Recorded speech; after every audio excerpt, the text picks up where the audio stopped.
Hey everybody, welcome back to Anchored Life with Kayla. I have a 3-year-old daughter, so it hasn't been that long since I've had a newborn. I recently started a mini series on fear, so if you have other suggestions on what you want me to tackle, common things that we fear, let me know down in the comments. But today we're talking about fear about your baby. Oh my goodness, these little things are so delicate and fragile, but they're also really like sturdy at the same time, which we kind of forget sometimes. But it is so scary to be a new parent, have this little creature in front of you that you're supposed to care for like basically the rest of their lives. And our brains are very good at coming up with all the different things that could go wrong. When Sophie was a new baby, I remember standing outside of her room, just kind of carefully peering in the door to make sure there was a rise and fall to her little chest and making sure everything was okay. And it consumed a lot of my thinking.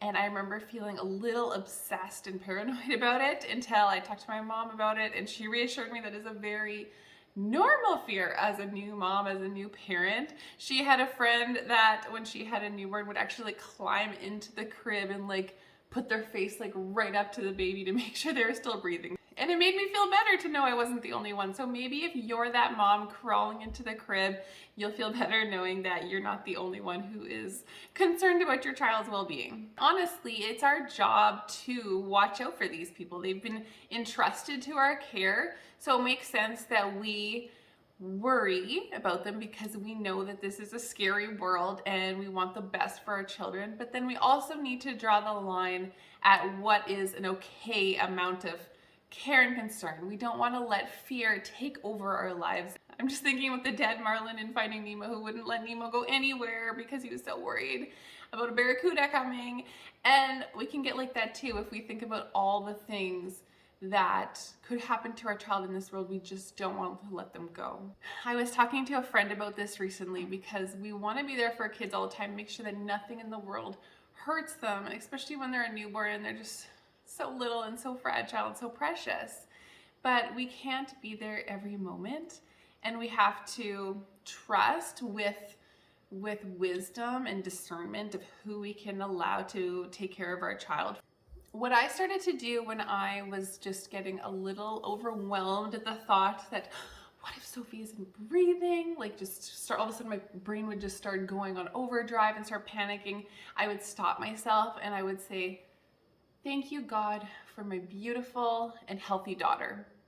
And it would reset my brain. I would throw thankfulness in there, reset, thinking about something that I was grateful for, and remind myself that God is watching over my daughter as well, and He loves her even more than I do, which is hard to believe, but it's true. So we can trust our children to Him. And you can do that about really any fear. You can stop yourself and say, thank you for whatever it is in that situation that you are thankful for. And it just really helps you get off that negative track and onto a positive and more reasonable track. There is a freedom in acknowledging a fear and then dealing with it and getting rid of that fear. I used to have this huge fear of childbirth, and I'm still not a fan about the whole process. When I was a nursing student, I was reading a book, and I think it was something to do with fear. And at that point, I was doing my maternity unit. So I was watching women give birth in the hospital as part of my nursing training. And I was reading this book, and I was really being confronted with my fears. Here I am watching real women give birth to real babies in front of me. And it's something that I was like always just so fearful about doing. I remember it said something along the lines of, don't let fear stop you from something beautiful. And it just clicked in my mind that this fear that I had was stopping me from having maybe one of the most beautiful, important moments in my life of having my daughter. And once I realized I had that fear, then I could deal with it. So when you sit and you actually realize, you know what, I'm fearful about this thing. And I'm not gonna let it ruin my life. I'm not gonna let it derail me into negativity and to fear and let that ruin my life. Once you've acknowledged that, then you can do something about it. And you can start praying about it. You can start talking to trusted people about it. You might want to go to counseling about it. And sometimes even just acknowledging that fear, you'll look at it and realize, oh, wow, why am I fearful about that? I don't need to be fearful about that. We know that we live in a crazy world.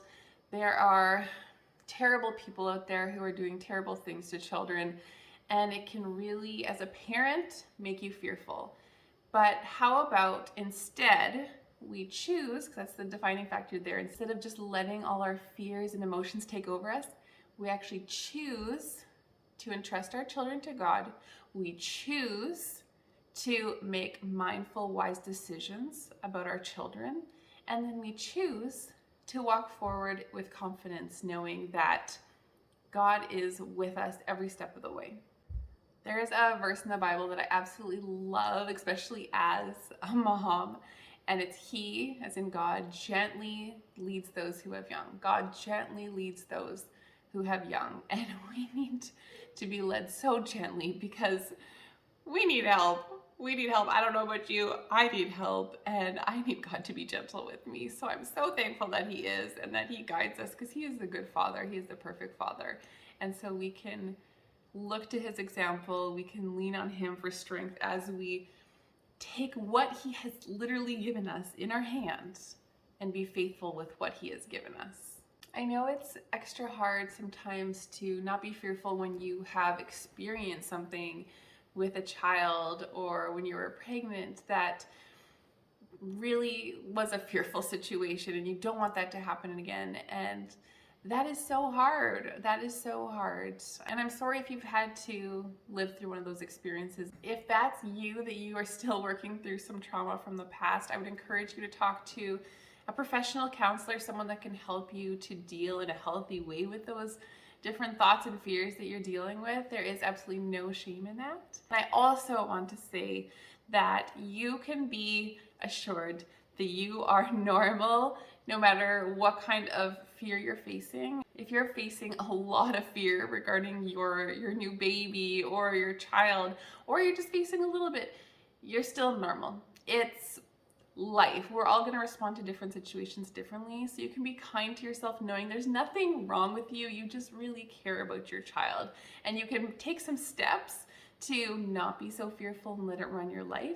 But really boils down to you really do just care about your child. You love them and you are a good parent. If you found this video helpful, encouraging, just hit that like button to let me know. And I'd love if you could leave a comment about how your experience has been with having a newborn yourself, if you've had one, or different fears that you'd like me to cover in my future videos. Make sure that you subscribe to my channel if you haven't already, and maybe share this with a friend or family member who would find it helpful. I'll see you guys soon.